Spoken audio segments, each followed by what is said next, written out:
काय घेऊन जाईल? एखादा सिद्ध पुरुष आहे, त्याच्या घरी चोर देखील जात नाही. जाऊ द्या म्हणतात. तुकारामांची म्हैस चोरून नेली, चोरांना कळालं अरे तुकारामांची होती, पुन्हा आणून बांधली 3 दिवसांनी. चोरही चोरी करीत नाही. पण मानवी बळाने ताब्यात येत नाहीत, म्हणजे ईश्वरी योग बळानेच ताब्यात येऊ शकतात असा स्पष्ट अर्थ होतो. याचा प्रत्यक्ष अनुभव दाखविणाऱ्या रीती मोदींनी ज्ञानेश्वरीत अधिक स्पष्ट केले आहेत. प्रयोग आहेत जे जे भेटे भूतपासून. अरे भगवंताच आहे, काय घेऊन जाणार? महात्मा गांधीकडे आश्रमामध्ये महात्मा गांधी असताना रात्री एक चोर आला, चोरी करून नेऊ लागला. त्याला मारलं सगळ्यांनी. गांधीजीला कळालं काहीतरी गडबड चालली. बोलावलं. काय? हा चोर आला होता म्हणले, लपून बसला आणि चोरी करून नेऊ लागला. सोडा म्हणले त्याला, बसवा. तो उपाशी दिसू लागला. केव्हापासून आलास? म्हणले दिवसभर झालं, रात्री चोरी करून पळायचं होतं, लपला होता. याला जेवू घाला म्हणले. त्याला जेवू घातलं. अरे उपाशी आहेस तू, जेव, आणि तुला काय घ्यायचं ना घे आणि जा. तो रडला, पाया पडला, क्षमा मागितली. चोरांनाही दया येते तुमच्या. एकदा तुम्ही दयानिधी झालं पाहिजे. तुम्ही क्रोधी असाल तर तो म्हणतो अच्छा उद्या येऊन चोरी करतो, मला बदललं, बर माझ्या मोठ्या भावाला पाठवतो. 3रा अध्याय 38वा भगवद्गीतेचा श्लोक. धूमेनाव व्रियते वह्निर यथार्दशो मलेन च यथोल्बेनाव्रतो गर्भस्तदा तेनेदमाव्रतम. जसा धूर अग्नी झाकला जातो, धुराकडून अग्नी झाकला जातो, व मळाने आरसा जसा झाकला जातो, जसा वारेने गर्भ झाकलेला असतो, तसे त्या कामाने ज्ञानात्मा झाकलेले आहे. धूर झाकतो अग्नीला, धूळ झाकी आरशाला, गर्भवारेने वेडीला, काम झाकितो ज्ञानाला. भगवान श्रीकृष्ण 38व्या श्लोकात जे निरूपण करतात त्याचं भावांकन भगवान ज्ञानेश माऊली आपल्या ओव्यांमधनं करतात. जैसी चंदनाची मुळी गिवसोणी घेपे व्याळी, ना तरी उल्बाची खोळी गर्भस्थासी. जैसी चंदनाची मुळी गिवसोणी घेपे व्याळी, व्याळी म्हणजे सर्प. जैसी चंदनाची मुळी गिवसोणी गिळते, घेपे व्याळी म्हणजे सर्प. चंदनाची मुळी गिळतो, ना तरी उल्बाची खोळी गर्भस्थासी. उल्बाची जारवा असा गर्भाला आत आईच्या पोटात झाकून टाकतो, दिसू देत नाही. जसे चंदनाच्या मुळीला साप विळखे घालून बसतात. तुम्ही घेऊ शकता का चंदन? चंदनाच्या झाडाला साप असतात म्हणे, विळखे घालून बसतात.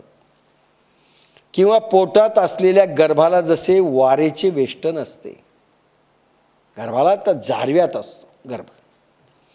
का प्रभाविण भानू धूमे विण हुताशणू, हुताशणू अग्नी. का प्रभाविण भानू, भानू म्हणजे सूर्य, प्रभेशिवाय सूर्य, प्रकाशाशिवाय सूर्य. धूमे विण हुताशणू, अग्नी पण धूर नाही असं होऊ शकतं का? जैसा दर्पण मळहीनू काहीच नसे, अथवा प्रकाश वाचून सूर्य काही किंमत आहे का? ढग आलेले आहेत, प्रकाशच नाहीये, अंधार पडलेला आहे, प्रकाश नाहीये, सूर्याला काही महत्व आहे का? प्रकाश असेल तर महत्त्व. धुरा वाचून अग्नी, धुरा वाचून अग्नी. धूर निघत नाही, अग्नी होईल का? धूर असेल तर अग्नी. व जसा पाऱ्या वाचून आरसा कधीच नसतो. तोंड दिसेल का पारा मागे लागलेला नसेल तर? नुसता पाऱ्याशिवाय आरसा आणा, काही उपयोग नाही त्याचा. पारा पाहिजे मागे.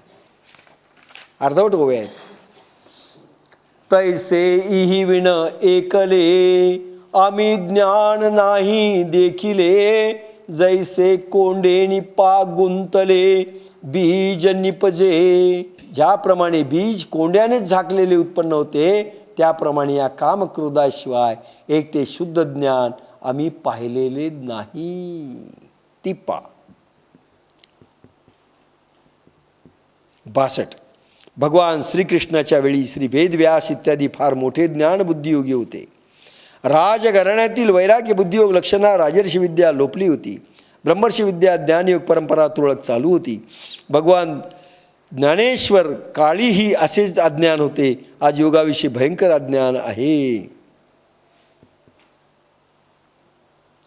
ज्याप्रमाणे बीज कोंड्याने झाकलेले उत्पन्न होते, तैसे इही विण एकले, आम्ही ज्ञान नाही देखिले.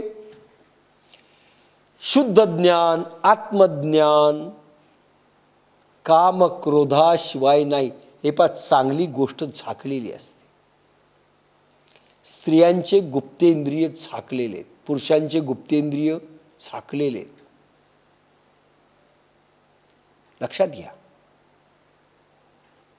केसांनी झाकलेलं असतं, आच्छादन असतं.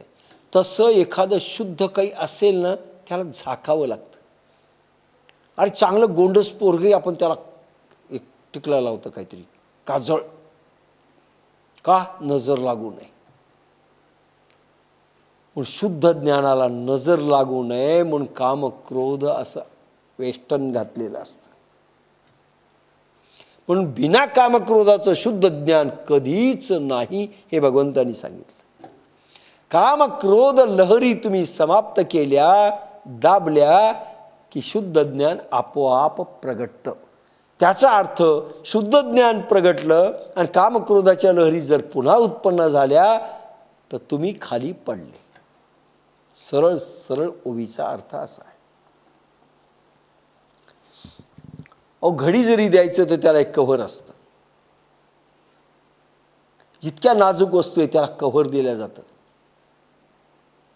टीव्ही जर कुठून आणायचं असेल त्याला एक खास कव्हर असतं. पुन्हा न्यायचं असलं ते कव्हर शोधावं लागतं. कव्हरचं काही महत्त्व आहे का?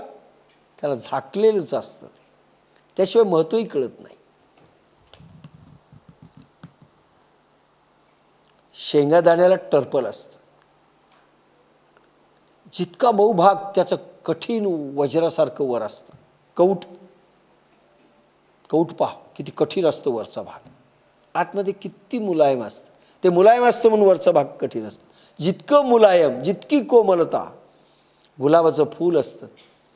अरे पाकळीला धक्का लागला तर पडतं, पाहिलं तर पडतं काय, मग काटे असतात आजूबाजूला. म्हणून हे गुलाब फूल जे ज्ञान आहे त्याला रक्षण करण्याकरिता काम क्रोधांच्या लहरी आहेत. त्या बाजूला सारल्या स्वच्छ आरसा दिसतो. बीज देखील बाहेर निघताना आतमधलं जे बीज आहे ते बाहेर निघताना वरचं टर्पल असतं पा त्याच्यावर. तसं ज्ञानबीज त्याच्यावर ते कामक्रोधांचं विकारांचं टर्पल आहे. म्हणून याच्याशिवाय आम्ही ते द्यावंच लागतं भगवान म्हणतात. मस्ट आहे. भगवंतांनी का काम क्रोध दिलं? अरे त्याला झाकण्याकरता हे टर्पल द्यावे लागतात. तुम्हाला समजलं पाहिजे.